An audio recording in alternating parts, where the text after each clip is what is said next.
श्रीलंका का फर्जी मसीहा देश छोड़कर भाग गया और मजबूर जनता कंगाल होकर सड़कों पर आ गई। उसे दवा भी नहीं मिल रही, पेट्रोल तो छोड़ ही दीजिए। श्रीलंका से भागकर मालदीव पहुंचे गोटबाया अब सिंगापुर जाने की तैयारी में है। गोटबाया राजपक्षे ने अभी तक राष्ट्रपति पद से इस्तीफा नहीं दिया, लेकिन देश से भाग जाने के बाद अब रानिल विक्रमसिंघे ने कार्यकारी राष्ट्रपति के तौर पर कुर्सी संभाल ली है और श्रीलंका में इमरजेंसी घोषित कर दी है। पर फिर भी जनता काबू में नहीं आ रही। कल दिन भर हजारों की संख्या में प्रदर्शनकारी सड़कों पर उतर आए और एक एक कर सरकारी इमारतों पर कब्जा करने लगे। प्रदर्शनकारियों को तितर बितर करने के लिए गोली चलानी पड़ी, आंसू गैस के गोले छोड़ने पड़े और देखते ही देखते श्रीलंका के सरकारी टीवी नेटवर्क में भी भीड़ घुस गई, जिसके चलते थोड़ी देर के लिए प्रसारण को रोकना पड़ा। प्रदर्शनकारियों को रोकने के लिए अब सड़क पर सरकार ने बख्तरबंद गाड़ियां उतारी है और सवाल उठता है, जिस नेता के हाथों में एक देश की कमान हो वो अब एक देश से दूसरे देश मारा मारा फिर रहा है, तो समझ लीजिए हालात कितने खराब हैं। श्रीलंका वो डूबता जहाज है जिससे वहां के हुक्मरान कूद कूद कर भाग रहे हैं। दुनिया के नक्शे पर भले ही श्रीलंका बहुत छोटा हो, लेकिन आज लंका के अंदर से आई तस्वीर बहुत बड़ी चेतावनी है दुनिया के लिए कि आखिर एक देश कैसे कंगाल हो गया। बीबीसी की एक रिपोर्ट के अनुसार 2019 के अंत तक श्रीलंका के पास विदेशी मुद्रा भंडार में 7.6 बिलियन डॉलर मौजूद थे। मार्च 2020 तक ये कम होकर 1.93 बिलियन डॉलर हो गए।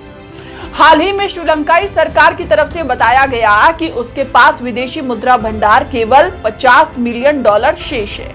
इस आर्थिक संकट के लिए जिम्मेदार है गोटबाया राजपक्षे और महिंदा राजपक्षे।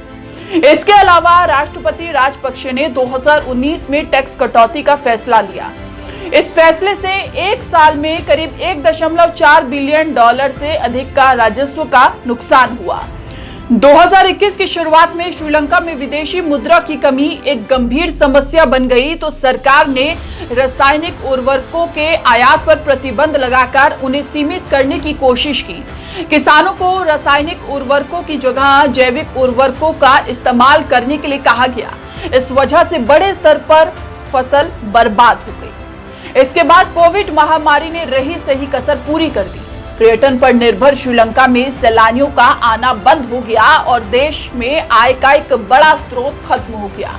अब श्रीलंका अपनी आजादी के 74 साल बाद सबसे गंभीर वित्तीय संकट से जूझ रहा है।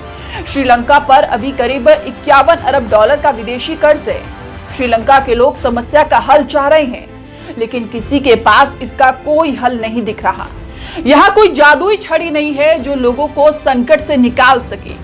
जिन राजनेताओं से देश की जनता कुछ उम्मीद कर सकती थी, वो भी उन्हें मंझधार में छोड़कर भाग गए। बहुत से लोग इसे गोटबाया राजपक्षे की परिस्थिति और मजबूरी में उठाया कदम मान रहे हैं, लेकिन आपको जानकर हैरानी होगी कि इस सब के लिए गोटबाया ने ज्योतिषी की सलाह ली थी।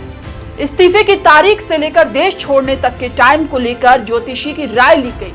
राजपक्षे एक महिला ज्योतिषी की राय पर सारे काम करते थे, जिसका नाम है ज्ञानवती जयसूर्य, जिन्हें ज्ञानक्का भी कहा जाता है। सड़कों पर उतरी जनता अब राजपक्षे से पूछ रही है कि आप अपने भविष्य की चिंता करते रहे, देश की परवाह क्यों नहीं की।